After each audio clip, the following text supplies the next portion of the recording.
Baik, berikutnya penyebaran ternak di Indonesia. Penyebaran hewan ternak di Indonesia didasari oleh beberapa faktor ya, beberapa faktor antara lain sosial ekonomi, kemudian kebudayaan dan kondisi biofisik setempat. Jadi ada penyebaran ternak di Indonesia, terutama di Indonesia ada beberapa faktor ya yang menentukan dari segi budaya. Mungkin ada beberapa daerah yang menggunakan hewan ternak tertentu pada budaya dan adat istiadatnya, kemudian sosial ekonomi, perekonomian dari suatu negara di suatu bagian ya, di beberapa daerah di Indonesia itu menentukan hewan ternak apa yang mereka lebih banyak mereka kembangkan.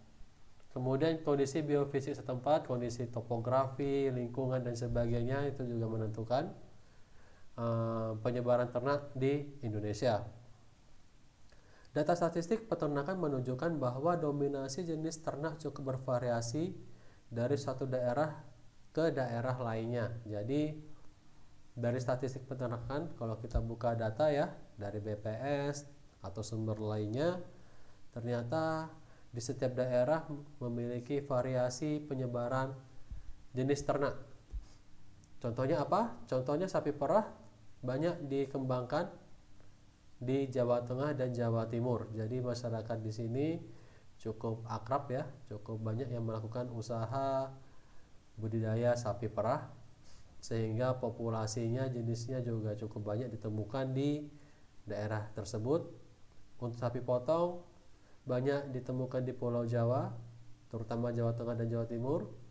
Ada juga beberapa di Sumatera dan Sulawesi.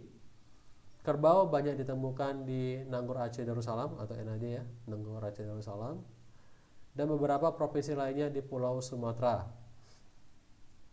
Untuk kambing dan domba banyak dikembangkan di Pulau Jawa dan Sumatera. Untuk babi terbanyak ditemukan di Nusa Tenggara Barat. Kalau ini kaitannya lebih ke budaya mungkin ya, ke budaya, banyak digunakan untuk kebudayaan di sana dan konsumsinya juga kebetulan banyak masyarakat sana yang bisa mengkonsumsi babi. Kemudian kuda banyak ditemukan di Nusa Tenggara Timur, dan ayam pedaging dan petelur banyak ditemukan di Pulau Jawa dan Kalimantan. Jadi ini kenapa bisa banyak variasi seperti ini, yaitu tadi ya, karena ada beberapa faktor antara lain sosial ekonomi masyarakat setempat, kebudayaannya juga, kebudayaan masyarakat setempat, dan kondisi biofisik setempat.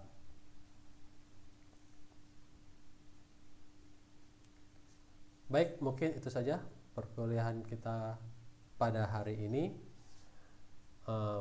Jangan lupa apabila Anda menyukai konten yang saya berikan, jangan lupa untuk like pada video saya dan subscribe-nya agar konten ini yang saya kembangkan ini bisa terus berkembang dan bisa menjadi lebih baik di kemudian harinya.